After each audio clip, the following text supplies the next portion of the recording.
주님께서 여러분과 함께 요한이 전한 거룩한 복음입니다.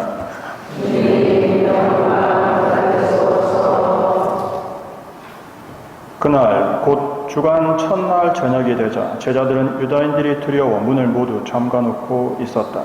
그런데 예수님께서 오시어 가운데 서시며 평화가 너희와 함께 하고 그들에게 말씀하셨다. 이렇게 말씀하시고 나서 당신의 두 손과 옆구리를 그들에게 보여주셨다. 제자들은 주님을 뵙고 기뻐하였다. 예수님께서 다시 그들에게 이르셨다. 평화가 너희와 함께. 아버지께서 나를 보내신 것처럼 나도 너희를 보낸다.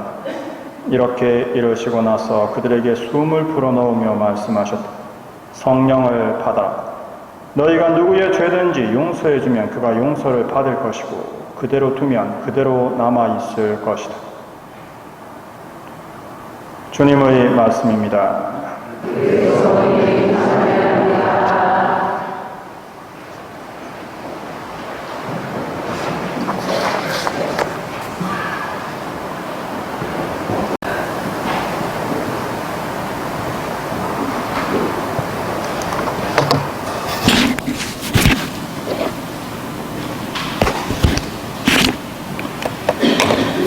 오늘 우리는 성령 강림 대축일을 맞이하고 있습니다.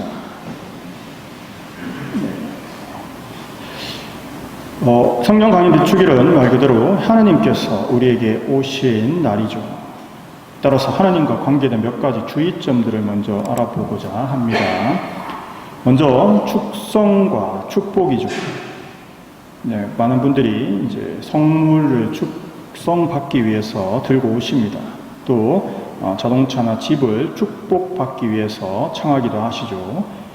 우리말로는 이 축자를 가지고 있어서 비슷하게 느껴지실 수 있겠지만 라틴어로는 콘세크라시오와 베네딕시오로 전혀 다른 단어입니다. 어미와 어근 어떤 것도 통하는 것이 전혀 없는 전혀 다른 단어죠. 따라서 축성과 축복은 전혀 다른 겁니다. 구분하시는 방법은 축성은 오직 하나님만을 위해서 사용해야 할 것들, 축복은 내가 사용할 것들입니다. 예를 들면 묵주는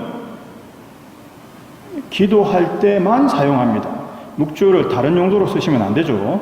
따라서 묵주는 하나님의 일을 위해서 사용되기 때문에 축성이 됩니다. 그런데 자동차는 성당 올 때만 사용하시는 것이 아니죠. 일을 위해서나 또는 여가를 위해서 사용을 하시죠. 따라서 축복이 되겠습니다. 성당에서 사용되는 많은 기물들도 전부 축성을 합니다. 가장 대표적으로 제대라든지 성찬에 쓰는 성작과 성합 이런 것도 전부 미사 때만 사용되어야 하죠. 따라서 축성이 되고 이것을 사사롭게 자신의 어떤 걸 위해서 사용하게 되면은 우리가 그런 것을 독성죄라고 부릅니다. 또 비슷한 것으로 하나님께 드리는 예인, 흠숭지례, 상경지례, 공경지례가 있습니다. 한자의 저 지자는 전부 의를 나타내는 연결 이야기고, 그러니까 이걸 우리말로 바꾸면 흠숭의 예, 상경의 예, 공경의 예가 되겠습니다. 흠숭은 말 그대로 하느님께만 드리는 예의를 말하고, 상경은 공경과 같지만 성모님께 드리는 공경이 다른 일반 성인과 또 천사들하고 같은 급이라고? 좀 아닌데 뭔가 좀 다른 말이 없을까라고 생각해서 만든 게 저 상경입니다. 이 중에서 정말 우리가 하나님께 드려야 되는 흠숭에 대해서 좀 더 생각을 하면, 이 용어를 정할 때 초대 한국 가톨릭 초대 교회 우리 선교사와 또 초대 교회 우리 회장님들이 이 용어를 정할 때 심사숙고해서 이 용어들을 정하셨죠. 이 흠숭이라는 단어는 흠모와 숭배를 합친 의미로 공경할 흠자입니다. 이 흠자는 하품을 참으면서 몸을 굽혀 다음 자세를 취한다 라는 뜻을 가진 한자입니다. 저기 흠자 뒤쪽에 있는 저 글자가 앞쪽에 금자는 음을 나타내고요. 뒤쪽에 뜻을 나타내는 저 뒤쪽의 부분이 바로 입을 크게 벌리면서 하품하는 것을 참으면서 몸을 바로 한다라는 뜻을 가진 그것을 상형한 한자입니다. 주로 황제, 천자와 연결해서 사용을 했습니다. 즉 임금이 지루한 말을 하더라도 참고 자세를 똑바로 해서 들으세요, 이런 뜻입니다. 따라서 미사 지루하시죠? 당연합니다. 하지만 하품하시면 안 되고 참으면서 다음 자세를 준비해야 하는 것이 바로 이 흠자가 나타내는 뜻입니다. 그래서 주로 천자가 임명한 신하 대신을 흠차 대신이라고 불렀고, 천자가 직접 제정한 법을 흠정법이라고 부르기도 했습니다. 그리고 높을, 숭자는 산, 매산자와 으뜸, 종자가 합쳐진 글자로 산처럼 우뚝 솟은 그런 으뜸을 숭배한다라는 뜻이 되겠습니다.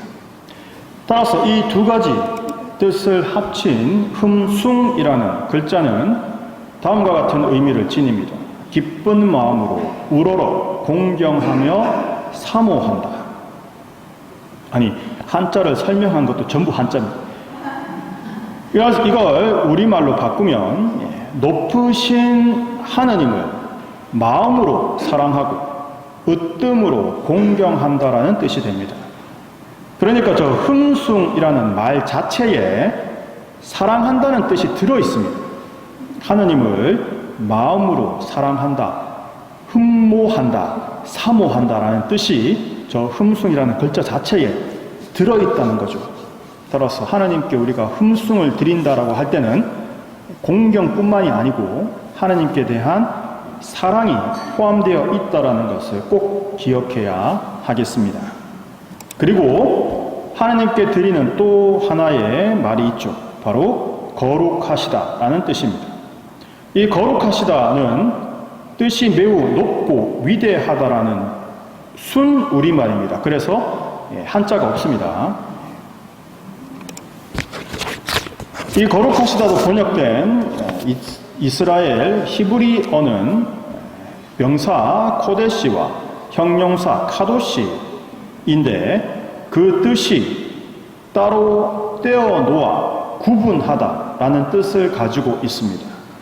따라서 이 거룩하다라는 말에 담겨 있는 뜻은 축성과 축복을 의미하듯이 따로 떼어 구분되어 있는 것, 즉 하느님을 위해서만 있어야 하는 것을 생각할 때 그 뜻이 매우 높고 위대하신 분, 우리와 구분되는 분, 이런 의미를 포함하고 있는 개념이다라고 생각하셔야 되겠습니다.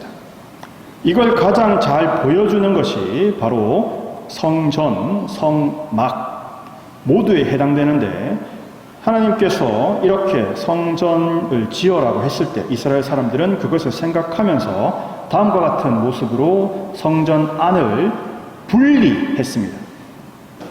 따라서 우리도 외부 세계와 성소는 구분되죠. 그게 대표적으로 저 문으로 구분됩니다. 그래서 성전 문들을 다 특별하게 꾸미는 이유가 바로 세속과 구분되는 거룩한 장소, 성소를 구분하는 의미로 성전 문을 청동이라든지 특별히 꾸며서 성소와 외부 세계를 구분하는 거죠.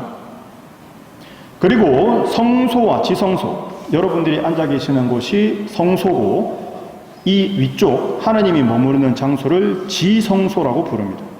이 지성소를 구분하는 것, 예전에는 이것을 구분하는 휘장을 쳤습니다. 그래서 이 휘장은 함부로 들어가는 곳이 아니었죠. 인간의 세계와 구분되는 곳입니다. 따라서 이 지성소도 사제조차도 함부로 들어가는 것이 아니라 1년에 한 번 향을 드리러 들어갈 때만 여는 그런 곳이 지성소였습니다. 그래서 이 지성소를 구분하기 위해서 우리는 계단을 만드는 거죠. 그래서 여러분들이 사진을 찍는다든지 아니면 누가 저 계단으로 함부로 왔다 갔다 하면은 도끼 눈을 뜨고 쳐다보는 이유가 어디 한낱 인간이 지성소를 들어가냔 말이야. 이런 식이 되는 겁니다. 그런데 예수님께서 돌아가실 때 놀라운 사건이 벌어졌죠.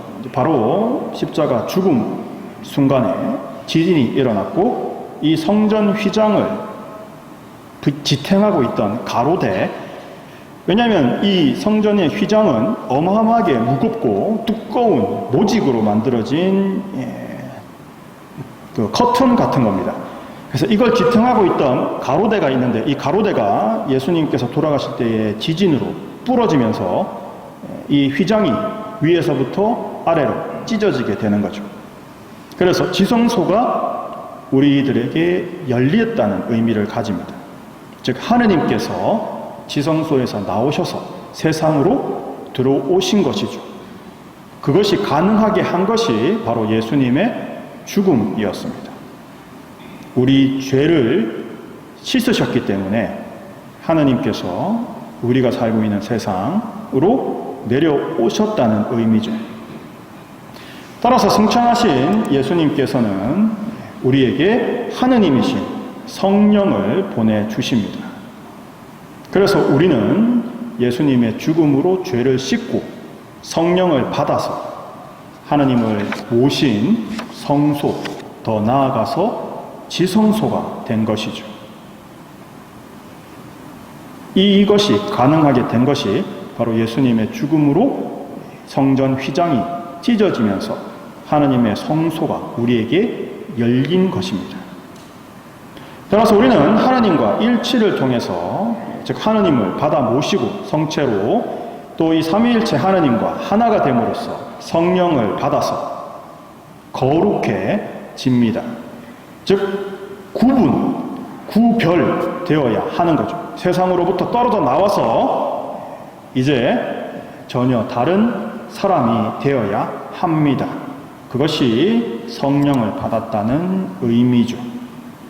따라서 세상으로부터, 악으로부터, 자기 자신만을 생각하는 이기심으로부터 따로 떨어져서 거룩한 사람이 되어야 하겠습니다. 우리는 하나님의 것이 되었습니다. 그리고 세례성사라는 것이 바로 자신을 하나님의 것으로 봉헌했다는 것이죠. 우리는 성령께서 머무시는 성전이 되었습니다. 또 성전이 되어야 합니다. 이것이 우리의 사명이죠. 예수님께서 나는 이 세상에 속하지 않았고 세상은 이들을 미워합니다. 왜냐하면 이들은 이 세상에 속한 사람이 아니기 때문입니다. 라고 말씀하셨듯이 우리는 이 세상, 세속에 속한 사람들이 아닙니다. 우리는 하느님의 것이고 영원한 나라, 하나님 나라의 백성이며 예수님의 형제고 하나님의 자녀입니다. 바로 성령을 받고 성체를 모심으로써 따로 떼어져서 하나님의 것이 되었기 때문입니다. 성령을 받으십시오. 그리고 거룩하게 되십시오. 이것이 하나님께서, 예수님께서 성령 강림을 통해 우리에게 주신 최고의 선물입니다. 아멘.